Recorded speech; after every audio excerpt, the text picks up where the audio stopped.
My name is Blaise Caldwell, and I did my paper on persuasion and conformity and how they coincide and work together in everyday life.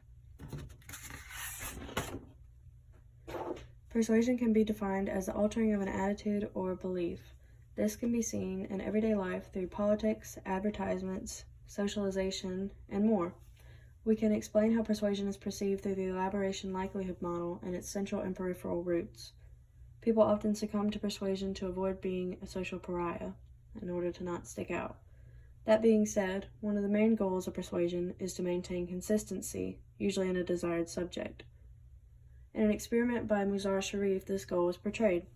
He used the autokinetic effect to depict how the participants answered differently in a group as opposed to by themselves. He found that in a group, the answers would become much similar than those individuals, and that these answers would be passed along the line to the next set of participants of the experiment. That leads us to conformity. This is the behavioral aspect, as it is a behavioral change. It's often seen as a human failing, but it should rather be seen as one of the many skills that we humans possess. Conformity can be best affirmed by the experiments carried out in its name. Two that I mentioned in my paper were the Solomon-Asch experiment and the Stanley-Milgram experiment. Solomon-Asch established 3 factors that affected conformity. One is the existence of an ally, which can best be confirmed through minority influence. And 2 is the size of majority, just however many people are in the majority. And 3 is privacy, which related to whether the participants were able to give their own answers or if they were in a group to be persuaded by others.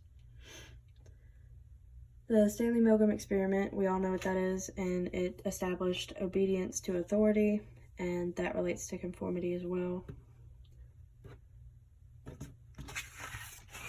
With both of those defined, we can look at social influence. Social influence can be defined as the change of behavior due to the change in attitudes. People partake in social influence for many reasons, 2 of which being right and being happy. We can see this through the informative social influence and normative social influence. Informative being when you want to be accurate, and normative when you want to be happy and not be ostracized by a group in order so you don't stand out like a social pariah. I claim that social influence is one of the underlying forces that ties persuasion and conformity together. Thank you for watching.